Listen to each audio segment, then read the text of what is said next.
Terkait dengan penetapan tersangka almarhum Hasya Attallah sebagai tersangka, saudara, polisi ini berdalih bahwa penetapan hal ini dilakukan karena korban yang lalai saat mengendarai sepeda motor. Sementara itu ibu korban menyatakan bahwa setelah ditetapkan sebagai tersangka sempat ada permintaan untuk berdamai.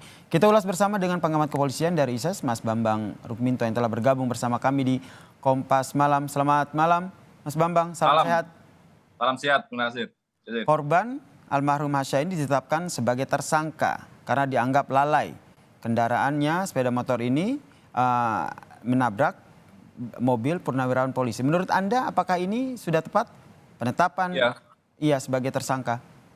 Ya, saya melihat dalam penetapan tersangka ini korban menjadi dua kali menjadi korban ya. Satu korban sudah meninggal, kemudian ditetapkan lagi menjadi tersangka. Secara moral tentunya ini sangat berat sekali diterima oleh keluarga korban, dan saya melihat bahwa polisi di sini dengan menyampaikan penetapan tersangka itu tidak memiliki empati ya, hanya karena berdasarkan hukum formal saja, kemudian tidak melihat aspek-aspek yang lain seperti itu.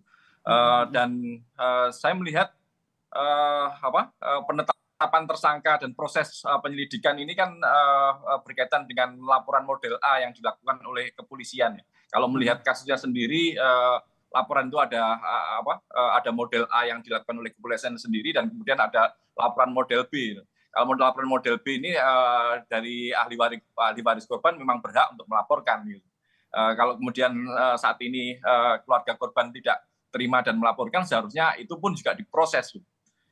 Bahwa kemudian terduga pelaku ini ternyata dalam penyelidikan atau penyidikan nanti tidak ditemukan, bisa saja pelaku melakukan pra peradilan seperti itu. Tapi proses itu harus dilakukan untuk menjawab rasa keadilan ahli waris korban. Tidak memiliki rasa empati satu hal. Kemudian hal lain yang menurut Anda, apakah karena mobil yang dikendarai ataupun ditabrak oleh sepeda motor yang digunakan oleh pelaku ini ditabrak oleh mobil purnawirawan polisi, ini juga menurut Anda adalah salah satu penyebab begitu, ataupun salah satu hal yang menjadi pemicu akhirnya almarhum ditetapkan sebagai tersangka?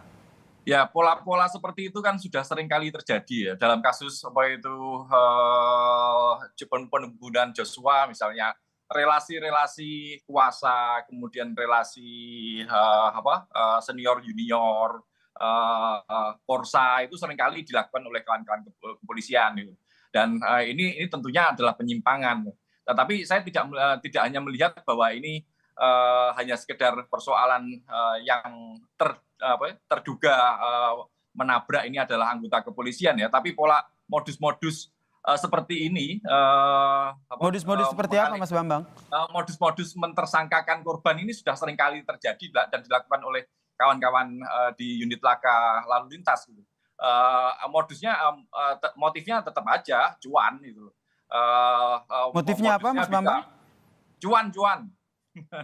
Uang begitu ya? Kenapa akhirnya Anda menyatakan bahwa motifnya adalah cuan, uang begitu? Ya, uang, dengan mengubah-ubah pasal dari mengubah pasal untuk meringankan terduga pelaku, kemudian terduga pelaku pun juga dikenai pungutan uang untuk meringankan pasal-pasalnya, atau bahkan melakukan pembebaskan gitu. Biasanya juga ada negosiasi kepada keluarga korban, sama seperti yang diceritakan oleh ibu korban, seperti itu. Upaya restoratif justice yang didengungkan oleh Kapolri, dan ini pasti dilihat seperti upaya untuk negosiasi pasal. Ini kan sangat menyedihkan. Jadi menurut Anda, Mas Bambang, ada kejanggalan dalam penetapan almarhum sebagai tersangka, dan ini ada kaitannya dengan uang di sini dalam tanda kutip? Ya, ini masih dugaan ya. Dugaan ya, ini harus kita garis bawahi ya, ini masih dugaan dan ini disampaikan oleh Mas Bambang ya. Ya, karena ini terkait dengan salah satu purnawirawan, tentunya motif uang ini bisa diabaikan, tapi adalah relasi hubungan kedekatan, korsa seperti itu. Tapi saya melihat penetapan tersangkanya sendiri memang terlalu terburu-buru ya, karena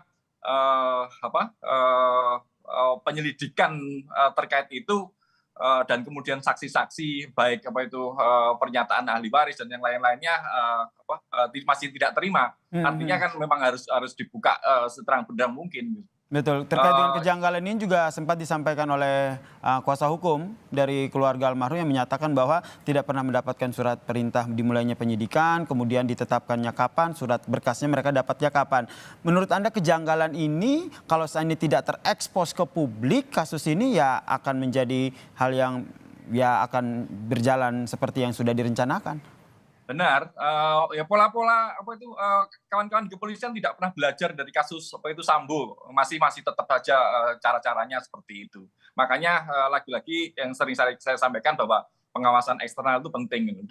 Dalam konteks ini Kompolnas harus segera turun dan untuk segera mengkelirkan masalah. Jangan sampai korban ini jadi korban dua kali.